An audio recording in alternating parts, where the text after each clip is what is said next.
নমস্কার, দেখছেন কলকাতা টিভি। আপনাদের সঙ্গে রয়েছে আমি অভিক। শুরু করছি সংবাদ সারাদিন।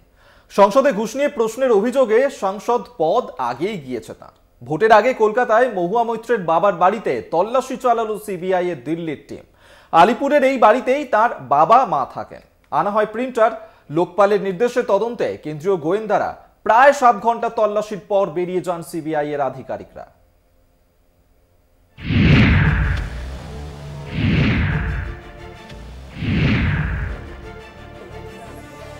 শুক্রবারের পর শনিবার কলকাতায় ফের অ্যাকশনে সিবিআই। টাকার বিনিময়ে প্রশ্ন অভিযোগে আগেই সিবিআই তদন্তের নির্দেশ দেওয়া হয়েছিল। এবার এই মামলাতেই মহুয়া মৈত্রের বাবা দীপেন্দ্রলাল মৈত্রের আলিপুরের ফ্ল্যাটে যান গোয়েন্দারা। কেন্দ্রীয় বাহিনীর ঘেরাটোপে চলে তল্লাশি অভিযান। 9 তলার ফ্ল্যাটে থাকেন মহুয়ার বাবা দীপেন্দ্রলাল মৈত্র। সেখানেই কেন্দ্রীয় তদন্তকারীদের একটি দল তল্লাশি চালায়। শুধু কলকাতায় নয়, মহুয়া মৈত্রের কৃষ্ণনগরের বাড়ি এবং অফিসেও হানা দেয় সিবিআই। প্রসঙ্গত, সংসদে ঘুষের বিনিময়ে প্রশ্নকাণ্ডে বহিষ্কৃত হন মহুয়া মৈত্র। সংসদে টাকা নিয়ে প্রশ্নকাণ্ডে মহুয়ার বিরুদ্ধে অভিযোগ নিয়ে গত 19শে মার্চ সিবিআই তদন্তের নির্দেশ দিয়েছিল লোকপাল। বরখাস্ত হওয়া তৃণমূল সাংসদের বিরুদ্ধে ওঠা অভিযোগকে গুরুতর বলে বর্ণনা করা হয় লোকপালের নির্দেশিকায়। এরপর সিবিআইয়ের তরফে মহুয়ার বিরুদ্ধে একটি এফআইআর দায়ের হয়।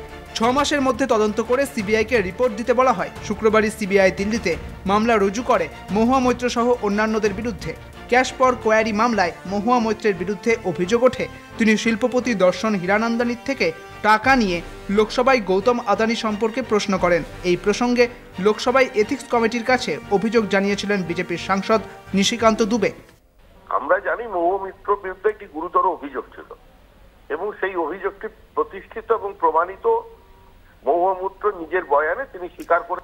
তৃণমূলের কথা যদি মানুষ বিশ্বাস করে সেটাই হবে। যারা বলছেন তাদের ফোন নাম্বারগুলো ভালো করে নিজের হাতের কাছে রেখে দিন। ঠিক জুন মাসের 7 তারিখে আবার তাদের সকালবেলা টেলিফোন করবেন, করে জানতে চাইবেন, উত্তর পেয়ে যাবেন। সিবিআই সবে মামলা রুজু করেছে মহুয়া মৈত্রের বিরুদ্ধে 2 দিন আগে। সেই মামলায় কি আছে না আছে সেটা কেউ জানে না। আর সিবিআই কে নিযুক্ত করেছে কে? সেটা করেছে লোকপাল। সেই তারা কাদের দ্বারা অ্যাপয়েন্টেড?